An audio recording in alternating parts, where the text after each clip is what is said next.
It wasn't always like this. When I first met Lauren, she was the most radiant person I'd ever known.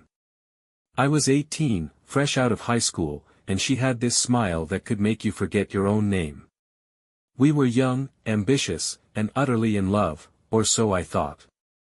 Fast forward nearly a decade, and here I am, sitting in a half-empty living room, replaying every moment in my mind, searching for clues I must have missed. The signs were subtle at first. Lauren started staying late at work more often, and when she was home, she seemed preoccupied. Her phone was suddenly glued to her hand, but when I walked into the room, the screen would go dark. She used to tell me everything, her workday, her random thoughts, her dreams. Now, conversations had become surface level. I tried to rationalize it. Maybe she was stressed. Maybe I wasn't listening enough. Maybe I was imagining things. But deep down, I knew. I could feel this growing chasm between us, and no matter how hard I tried, I couldn't bridge it. The breaking point came one night when Lauren came home, smelling like a cologne I didn't recognize. She mentioned a late meeting with her boss, Evan Beckman, and quickly excused herself to shower. Something about the way she avoided eye contact hit me like a punch to the gut. I couldn't shake the feeling that there was more to the story. That night, as Lauren slept soundly beside me, I lay wide awake, staring at the ceiling, wondering how the woman I'd loved for so long had become a stranger. The days that followed were a blur of suspicion and second-guessing. I'd never been the type to snoop. I always believed that trust was the foundation of a healthy marriage. But when trust starts to crack, so does your resolve to respect boundaries. Every glance Lauren exchanged with her phone, every rushed text, every vague explanation made my chest tighten. The first real red flag came when I offered to pick her up from work one evening. Lauren worked as a project manager at a financial services firm, a job she often described as demanding but rewarding. When I called to tell her I was on my way, there was a long pause on the other end of the line before she said, "Actually, don't worry about it, Jeff. I'm grabbing a quick bite with the team." Something about her tone didn't sit right with me. Lauren wasn't one to make spur-of-the-moment plans without at least running it by me first. The team also happened to include her boss, Evan Beckman. I'd met him briefly at a holiday party the previous year, a tall, muscular guy with an overly confident demeanor. The kind of man who wore his ego like a badge of honor. He didn't seem to care much for me, and to be honest, the feeling was mutual. When Lauren came home that night, she was distracted, her phone buzzing incessantly. "It's just work," she said when I glanced at the screen lighting up on the kitchen counter. I nodded, trying to play it cool, but my stomach was in knots. That weekend, I decided to dig a little deeper, not because I wanted to invade her privacy, but because I couldn't bear the growing pit in my stomach. While she was in the shower, I picked up her phone and hesitated. My heart pounded as I unlocked it. Lauren and I knew each other's passcodes, a habit we'd started out of convenience, never out of mistrust. What I found wasn't explicit, but it was enough to stoke the fire of doubt. A string of text messages with Beckman caught my eye. "Evan, dinner last night was great. Let's make it a habit. Lauren, I had a great time too. Thanks for listening, I really needed that. Evan, anytime, Lauren. You know I'm here for you." There was nothing overtly romantic or incriminating, but the familiarity in their tone was unsettling. Why didn't she mention dinner to me? What was she talking to him about that she really needed to share? My hands trembled as I set the phone back down, careful to leave no trace of my snooping. Over the next few weeks, Lauren's behavior became more erratic. She started dressing up more for work, heels, perfume, a level of effort she hadn't shown in months. "You look nice today," I said one morning, trying to keep the bitterness out of my voice. "Thanks," she replied casually, barely meeting my eyes. At night, she was either too tired to talk or buried in her phone. When I asked her what was going on, she brushed it off. "Work's just been crazy," she'd say, forcing a smile. You don't need to worry. But I did worry. And the more I observed, the more my suspicions grew. One evening, I found myself sitting in my car outside her office building, feeling equal parts ashamed and desperate. I watched as the office lights dimmed and employees trickled out. Lauren emerged a few minutes later, walking beside Beckman. They were laughing, and he rested a hand on her shoulder as they said goodbye. I wanted to believe it was innocent. A friendly gesture between colleagues. But the way she looked at him, comfortable, almost intimate, made my chest ache. When Lauren got home that night, I asked her how her day was. Same old, she said, dropping her bag by the door and heading straight for the bedroom. Anything interesting happen? I pressed, keeping my tone light. Nope, just meetings and deadlines, she replied without looking back. It was a small lie, but a lie nonetheless. I didn't confront her, not yet. Instead, I started keeping a mental catalogue of every suspicious moment, every inconsistency. I felt like I was living in someone else's life, a version of reality I hadn't signed up for. One night, as I lay in bed staring at the ceiling, I realized I couldn't keep ignoring the signs. Lauren was hiding something, and I had to find out what. The thought of betrayal cut deep, but the not knowing was even worse. By the time Lauren announced her upcoming work trip to Miami, my suspicions were no longer whispers in the back of my mind, they were deafening roars. She mentioned it casually over dinner, as if it were just another part of her job. It's for a big client presentation, she said, twirling her fork in her pasta.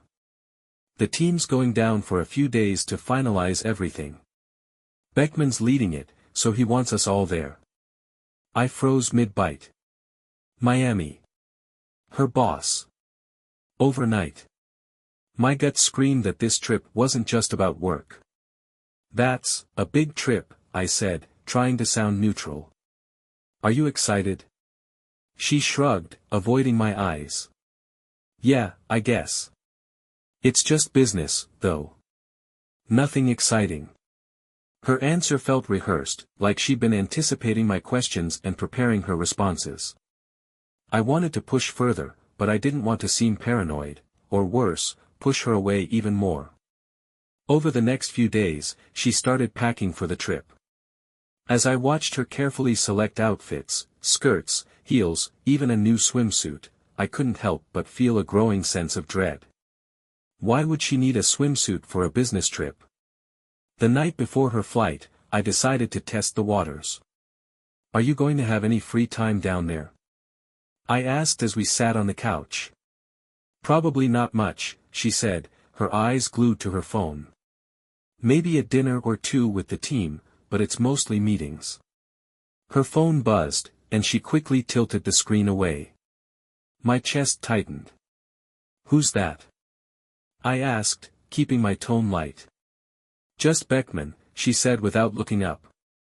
He's finalizing the schedule for Miami. I forced a smile, but inside, I felt like I was unraveling. My head was a storm of doubt and anger, but I stayed silent. I knew I needed more than just a hunch before I confronted her. After she went to bed that night, I stayed up, staring at her suitcase. My mind raced with possibilities. Was I overreacting? Could I be misreading the situation? But the pieces didn't add up, her distant behavior, the late nights, the texts, and now this trip. I couldn't let it go. I needed to know the truth, even if it destroyed me. The next morning, I kissed her goodbye as she left for the airport. Call me when you land, I said, hoping I didn't sound as desperate as I felt. Of course, she said with a quick smile before disappearing out the door. The second she was gone, I sprang into action. I called off work for the week, claiming a family emergency. Then I booked a last-minute flight to Miami on the same airline Lauren was taking. It felt insane, like something out of a bad movie, but I couldn't sit idly by while my marriage crumbled around me. At the electronics store, I bought a small camera, a voice recorder, and a pair of binoculars. I didn't know exactly what I'd do when I got there, but I was determined to get answers. When I landed in Miami, I kept a low profile.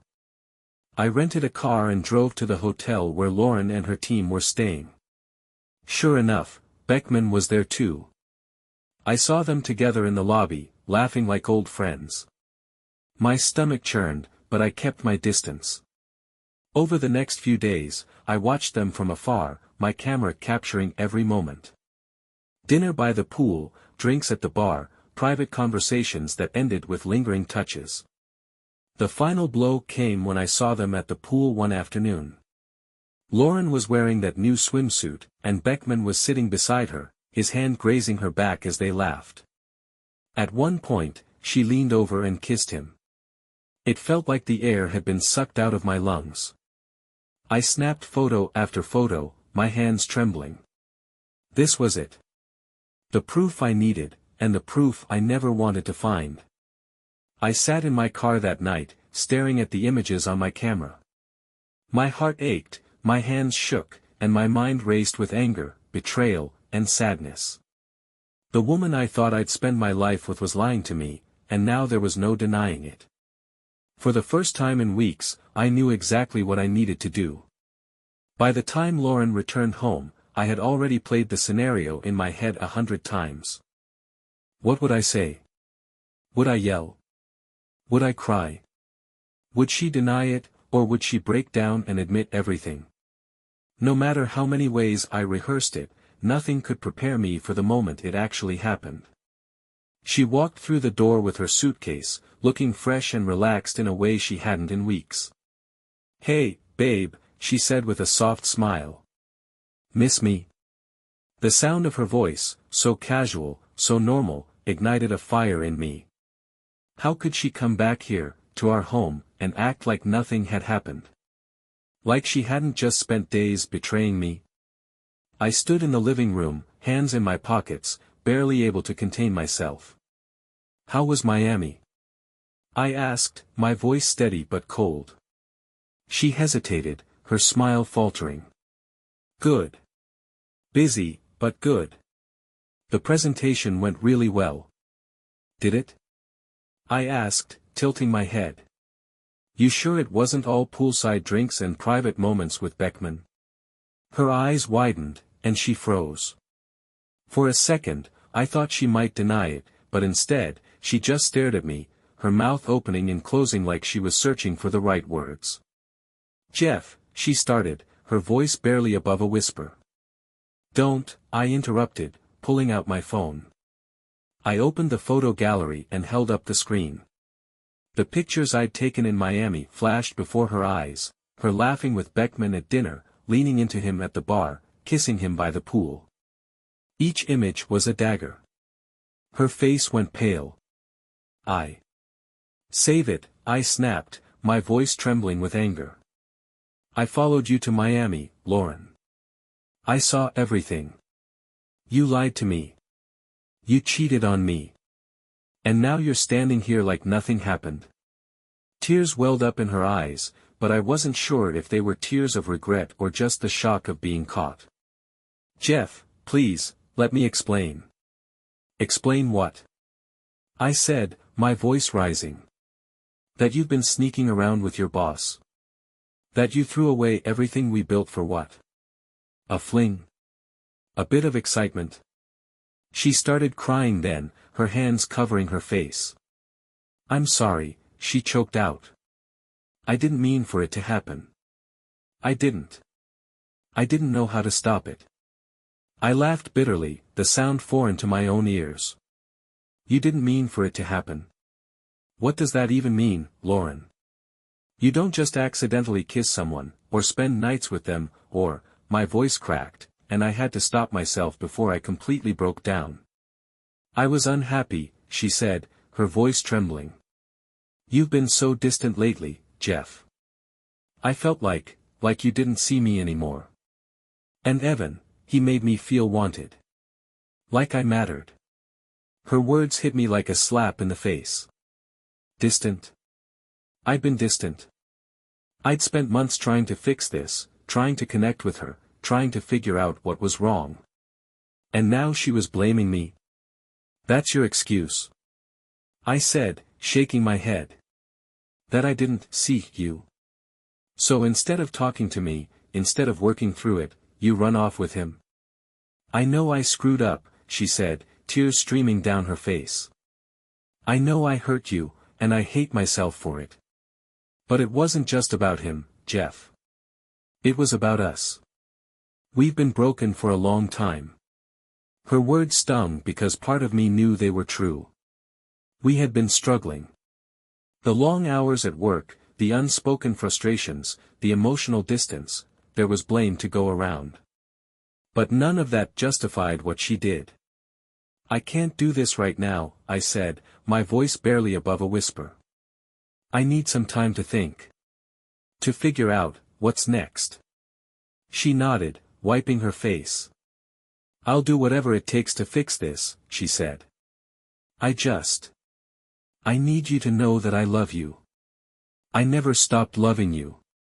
I didn't respond. I couldn't. Instead, I grabbed my keys and walked out the door, leaving her standing there in the wreckage of what used to be our life. I drove aimlessly that night, not knowing where I was going, just needing to be away.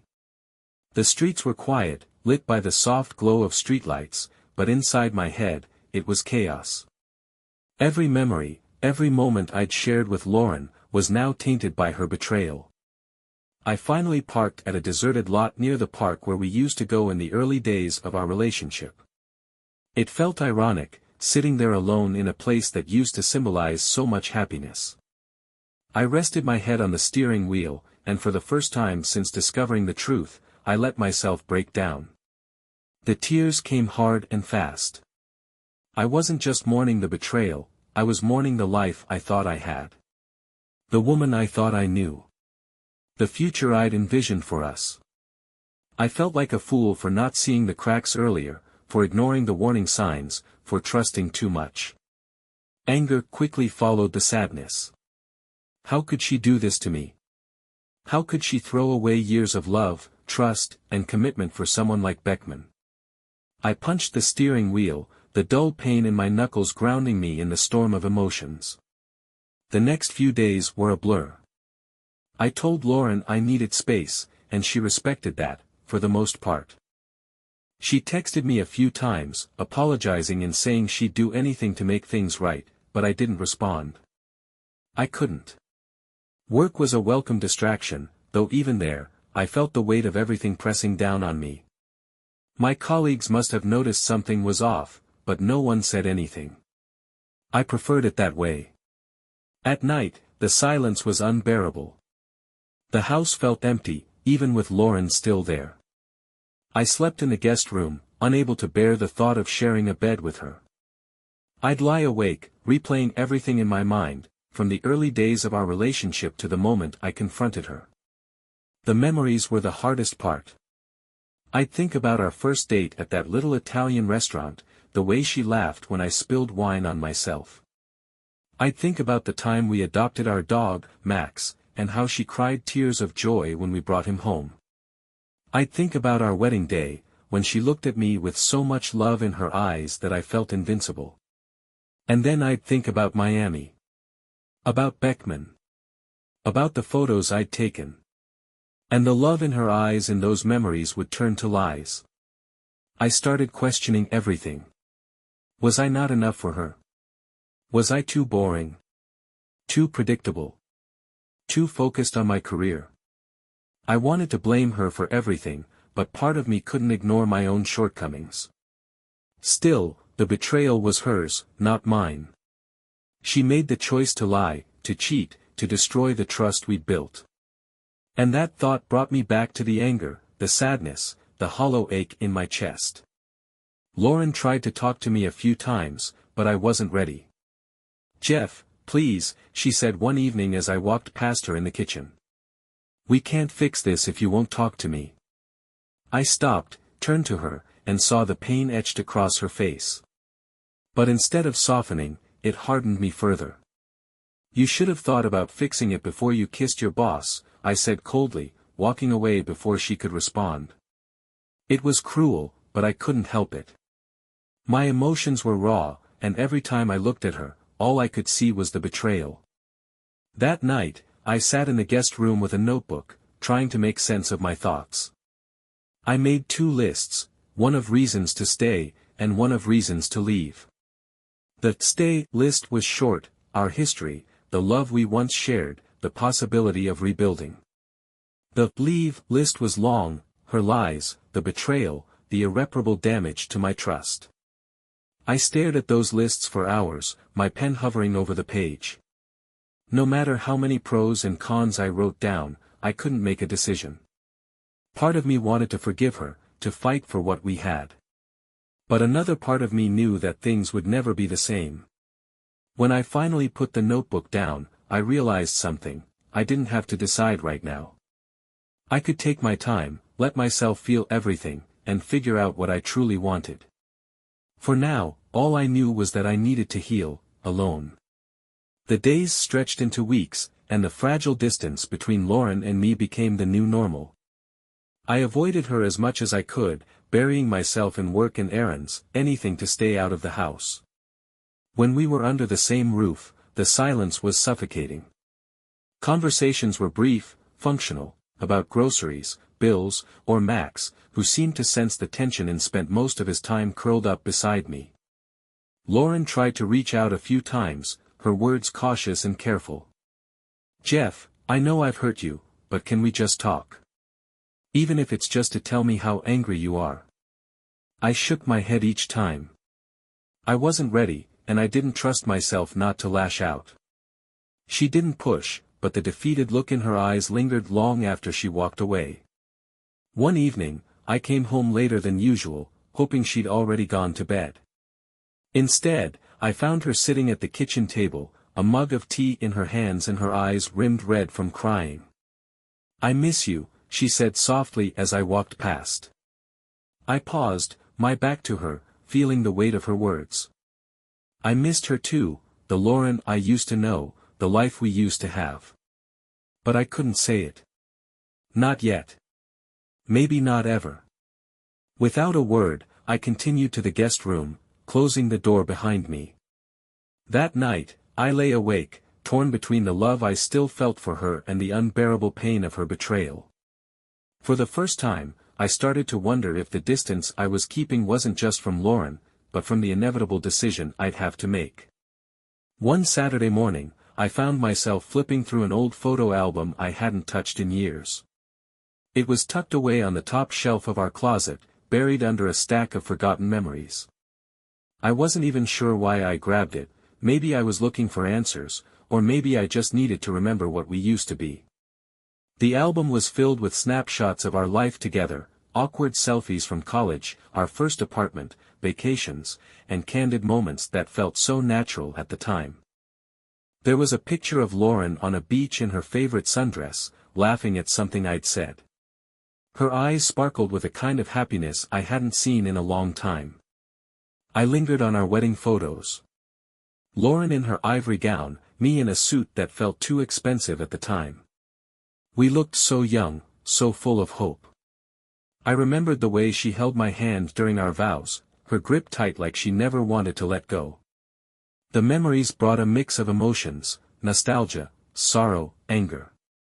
I missed those versions of us, the people who believed we could conquer anything together. But as much as I wanted to get back to that, I couldn't ignore the fact that those people didn't exist anymore. Later that day, Lauren came into the living room and saw the album open on the coffee table. She hesitated, then sat down across from me, her eyes scanning the pages. "Do you remember this?" she asked, pointing to a picture of us at a concert. We were drenched from the rain but smiling like idiots. "Yeah," I said, my voice quiet. That was the night the car broke down, and we ended up walking 3 miles back to the hotel. "And we laughed the whole way," she said with a small smile. "You carried my shoes because I couldn't stand walking in them anymore." I didn't respond, but I could feel the weight of the moment. For a brief second, it felt like we were connected again, sharing something real. Then reality came crashing back, and I closed the album. "I can't do this, Lauren," I said, standing up. "I can't pretend like everything's okay." "I'm not asking you to pretend," she said, her voice breaking. I don't want to lose you." Her words hung in the air as I walked away. I wanted to believe her, to believe that she was as heartbroken as I was. But trust isn't something you can rebuild overnight, and I wasn't sure if I had the strength, or the desire, to try. The days dragged on, and every interaction with Lauren felt like walking a tightrope over a pit of unresolved emotions. I was still angry, still hurt, but underneath it all was a flicker of something I couldn't quite define. Maybe it was hope, or maybe it was just the fear of letting go of what we'd built together. One evening, I found myself staring at my phone, scrolling through an endless stream of articles about infidelity, forgiveness, and rebuilding trust. Some stories ended with reconciliation, others with bitter divorces. None of them seemed to offer a clear path forward. That night, Lauren knocked on the door of the guest room. "Can we talk?" she asked hesitantly. I hesitated before opening the door, stepping aside to let her in. She sat on the edge of the bed, her hands clasped tightly in her lap. "I know I've said I'm sorry 100 times," she began, her voice trembling. "And I know it doesn't erase what I did. But I need you to know how much I regret it. Not just for hurting you, but for destroying the trust we had." Her words were sincere, but they didn't bring the comfort I thought they might. I nodded, not trusting myself to speak just yet. "I've been thinking a lot about us," she continued. "About how we got here. And I know I can't blame everything on our problems. I made a choice, a horrible, selfish choice. But Jeff, I want to fix this. I'll do whatever it takes, if you're willing to try." I stared at her, my emotions swirling. I wanted to scream, to demand why she hadn't fought for us before Beckman entered the picture. But I also saw the pain in her eyes, the desperation for a second chance. "I don't know if I can forgive you," I said finally, my voice quieter than I expected. "Even if I want to, I don't know if I'm capable of that."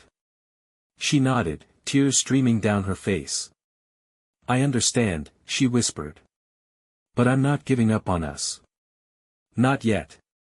For the first time, I saw a sliver of the Lauren I used to know, the one who would fight for what she cared about.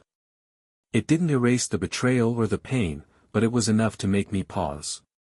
"I need time," I said, meeting her gaze. "Time to figure out what I want, what we can even salvage. But I can't promise anything, Lauren. Not yet." "I'll wait," she said without hesitation. "However long it takes." As she left the room, I sat in silence, trying to process everything. Her words were a small step, but the path ahead felt impossibly long. For the first time in weeks, though, I felt like I wasn't entirely alone in walking it. In the weeks that followed, Lauren and I tiptoed around each other like strangers navigating unfamiliar terrain. I'd agreed to have small conversations here and there, nothing heavy, just surface-level talks about work, errands, or Max. It felt strange, as though we were trying to rebuild something without fully acknowledging the rubble it was buried under. One evening, as I sat at the dining table, she cautiously approached me with 2 cups of coffee.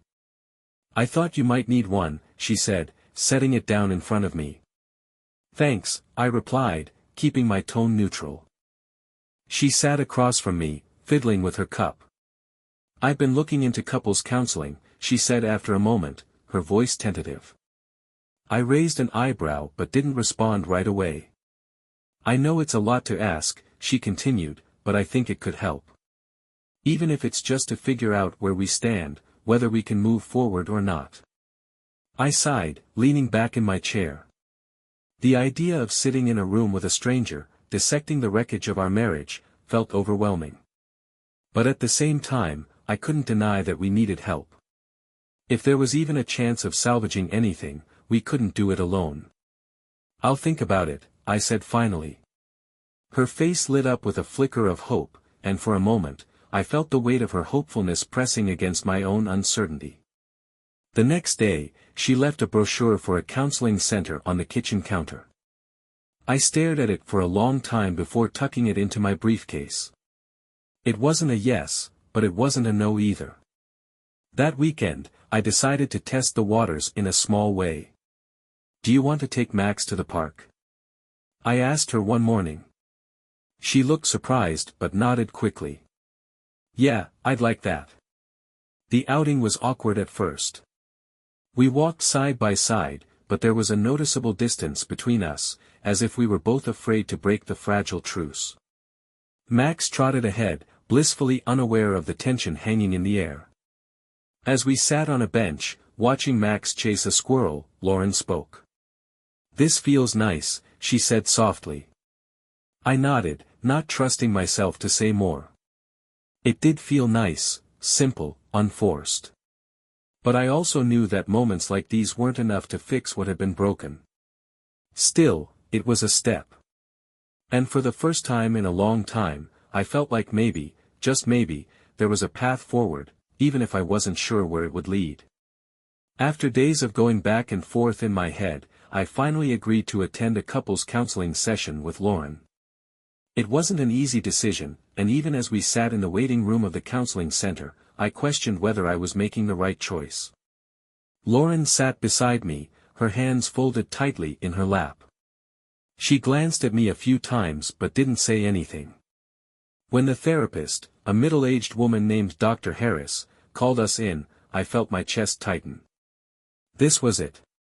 We were about to unpack everything I'd been trying to suppress. Dr. Harris had a calm presence, her voice soothing as she welcomed us and explained the process. "This is a safe space," she said. "The goal here is not to assign blame but to understand what happened, how you're both feeling, and what you want moving forward." I nodded stiffly, unsure where to even begin. Lauren, on the other hand, wasted no time. She started by apologizing again, her voice breaking as she explained how guilty and ashamed she felt. "I made a terrible mistake," she said, her hands trembling. "And I know I've hurt Jeff in ways I can't take back. But I love him, and I'm willing to do whatever it takes to rebuild what I destroyed." Her words hung in the air, and Dr. Harris turned to me. "Jeff, how do you feel hearing Lauren say that?" I hesitated, searching for the right words. "It's hard to believe her," I admitted. "She says she loves me, but her actions say otherwise. I want to believe she's sorry, but it's not that simple." Dr. Harris nodded. "That's completely understandable. Trust is one of the hardest things to rebuild after betrayal. Lauren, rebuilding that trust will require consistency and patience. And Jeff, it's okay to feel conflicted. Healing takes time." The session continued with Dr. Harris guiding us through questions and exercises. At one point, she asked us to share one thing we appreciated about each other, even in the midst of all this pain. Lauren looked at me, her eyes filled with tears. "I appreciate how much you've always supported me, even when I didn't deserve it. You've been my rock, Jeff, and I don't take that for granted." Her words stung because they reminded me of everything I had been to her, and everything she had thrown away. But when it was my turn to speak, I surprised myself. "I appreciate your honesty in coming here," I said, my voice low. "I know this isn't easy for either of us, but at least you're trying." It wasn't much, but it was the most I could offer. When the session ended, Dr. Harris encouraged us to keep an open mind and to communicate as honestly as we could. As we left the office, Lauren looked at me. "Thank you for coming," she said softly. I nodded, not ready to say more. The session hadn't given me clarity, but it was a start. For the first time, I felt like we weren't just drowning in the wreckage, we were at least trying to tread water. Whether we'd sink or swim was still uncertain, but for now, I was willing to keep trying. The days after our first counseling session were a strange mix of progress and hesitation. Lauren was trying, I could see that. She started being more open about her day, making an effort to check in with me, and even left her phone out in the open as if to say, "I've got nothing to hide anymore." But for me, the doubts lingered.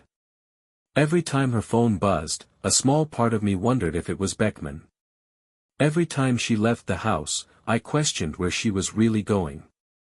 Trust, I was learning, wasn't something you could will back into existence. One evening, I was in the guest room scrolling through my emails when Lauren knocked softly on the door. "Can I come in?" she asked. I hesitated but eventually said, "Yeah." She stepped inside, holding 2 mugs of tea. "I thought we could talk, if you're up for it." I nodded, setting my laptop aside. She handed me a mug and sat on the edge of the bed, keeping a careful distance. "I know it's going to take time," she began, her voice steady but soft. "But I want to prove to you that I'm not the person I was when I made that mistake. I want to earn your trust back, Jeff." Her words were sincere, but I still felt a wall between us, one I wasn't sure I wanted to break down. "What about him?" I asked, my voice sharper than I intended. She flinched, but she didn't shy away. "I've cut all ties," she said firmly. "I told him we can't communicate outside of work, and even then, only about strictly professional matters. He wasn't happy, but I don't care. He's not worth losing you." I wanted to believe her, but a part of me couldn't let go of the image of them together in Miami. "How do I know that's true?" I asked.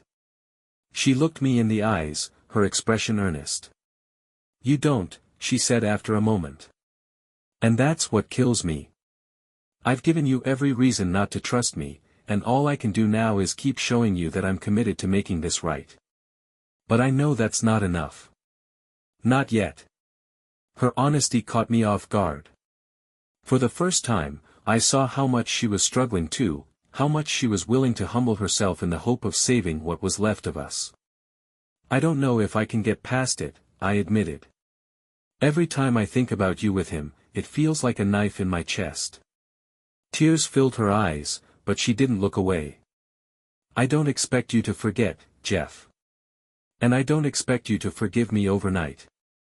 I just hope that someday, you'll be able to see that I'm still the same woman who loves you, even if I've made mistakes." Her words hung in the air, heavy with meaning. I didn't know what to say, so I nodded, taking a sip of the tea she'd made. We sat in silence for a long time, the tension between us slowly giving way to something quieter, more introspective. It wasn't a resolution, but it felt like a step forward, a fragile, tentative step towards something that might one day resemble healing. The second counseling session was harder than the first. Dr. Harris asked us to talk about the affair directly, to lay it all out on the table. I thought I was prepared for it, but hearing Lauren recount her actions made it feel like the wound was being torn open all over again. "It wasn't about love or even about him," Lauren said, her voice breaking. "I felt lost, Jeff. I felt like I wasn't enough, not for you, not for myself. And instead of talking to you, I looked for validation somewhere else. I was weak, and I'll never forgive myself for it." Her words stirred a mix of emotions in me. On one hand, I hated hearing her admit what I already knew. On the other, it was the first time she'd openly acknowledged the depth of her betrayal and her own failings. Dr. Harris turned to me. "Jeff, how do you feel hearing Lauren's perspective?" I took a deep breath, my jaw tightening. "It's hard," I said honestly. "It makes me wonder if I ever really knew her. If I was blind to how she felt, or if she just didn't care enough to tell me before it got to this point." Lauren started to speak, but Dr. Harris held up a hand. "Let's let Jeff finish. I've spent weeks replaying everything in my head," I continued. "Every argument, every distant moment, trying to figure out where it went wrong. And honestly, I still don't know. Maybe I wasn't enough. Maybe we both stopped trying. But what hurts the most is knowing that instead of facing it with me, she chose to face it with him." The room was quiet except for the soft ticking of a clock on the wall. Dr. Harris leaned forward, her voice calm. "Jeff, it's natural to feel that way. Betrayal shakes the foundation of any relationship. But it's also important to recognize that rebuilding, if you choose to do so, is a shared effort. It won't erase the past, but it can create a new path forward." After the session, Lauren and I drove home in silence.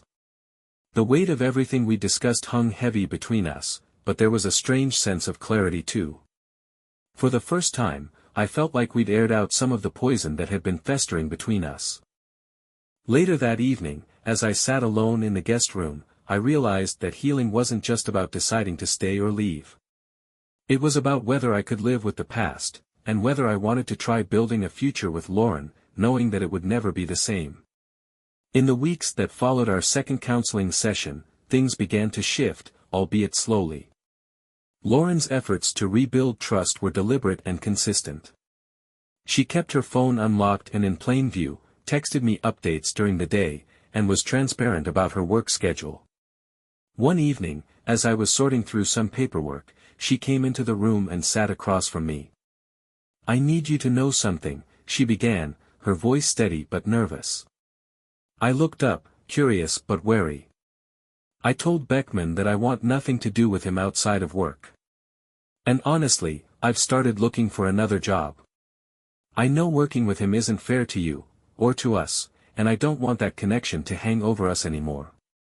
Her words caught me off guard. For the first time, I saw her taking tangible steps to show that she was serious about fixing things. It wasn't just talk, it was action.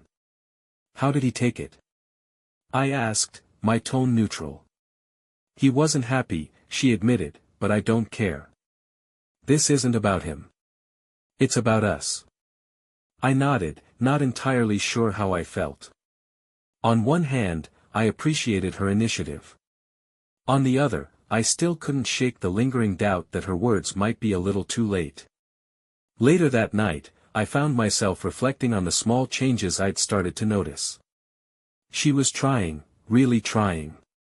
And as much as I wanted to stay angry, I couldn't ignore the fact that her efforts were genuine. The next weekend, she surprised me with a small gesture that caught me off guard. "I know things have been tough," she said as she handed me a card. "But I wanted you to know how much you mean to me." Inside the card, she'd written a heartfelt note about her regrets, her love for me, and her hope for the future. It wasn't grand or overly dramatic, it was simple, honest, and vulnerable. I stared at the words for a long time, unsure of how to respond. Finally, I looked up at her. "I don't know if I can trust you again," I said quietly. "But I see that you're trying, and that means something." Her eyes filled with tears, and for the first time in a long while, I saw a flicker of hope. It wasn't forgiveness, not yet. But it was a small step, a fragile, tentative step towards something resembling trust. For the first time, I let myself imagine the possibility of a future where the pain wasn't the only thing holding us together. The third counseling session marked a turning point for us. Dr. Harris asked us to focus on the future, what we wanted, what we needed, and whether those things could align. It was an uncomfortable exercise, forcing us to confront the reality of what rebuilding our relationship might look like. "I want to feel safe," I told Lauren, my voice steadier than I expected. "I need to know that I can trust you again, not just because of what you say but because of what you do. And I don't want to feel like I have to question everything all the time. That's no way to live." Lauren nodded, her expression earnest. "I understand that. I know I've shattered your trust, and I'll do whatever it takes to earn it back, even if it takes years. I want us to have a chance to heal, together." Dr. Harris encouraged us to set realistic goals, small steps to rebuild our connection. "Rebuilding trust is a process," she said. "It's about consistency, honesty, and communication. And it's also about allowing yourself to be vulnerable again, Jeff, when you feel ready." That word, vulnerable, stuck with me. It was the part one struggled with the most. Letting myself be vulnerable with Lauren again meant risking more pain, more betrayal. But it also felt like the only way to move forward, whether we stayed together or not. At home, Lauren continued her efforts to show me she was serious. She started scheduling time for us to just be together, whether it was a simple dinner, a walk with Max, or a movie night. At first, it felt forced, like we were trying too hard to recapture something that had been lost. But slowly, the moments began to feel less awkward and more genuine. One evening, she asked me to sit with her in the backyard. We hadn't used the space much lately, but it was a quiet spot where we used to spend summer nights talking about anything and everything. "I know we can't go back to the way things were," she said as we sat under the fading light of the sunset. "But I hope we can build something new, something stronger. I don't expect it to be easy, and I know I don't deserve your trust yet. But I'm here, Jeff. I'm not giving up." Her words hit me in a way they hadn't before. For the first time, I started to believe she truly understood the depth of what she'd done and was committed to making things right, not just for me, but for herself too. I took a deep breath, looking out at the horizon. "I don't know what the future holds," I said, my voice steady. "But I'm willing to keep trying, as long as you are." Her eyes filled with tears, and she reached out tentatively, her hand brushing mine. I didn't pull away. It wasn't forgiveness, not yet, but it was something. The days turned into weeks, and slowly, the heaviness that had hung over us began to lift.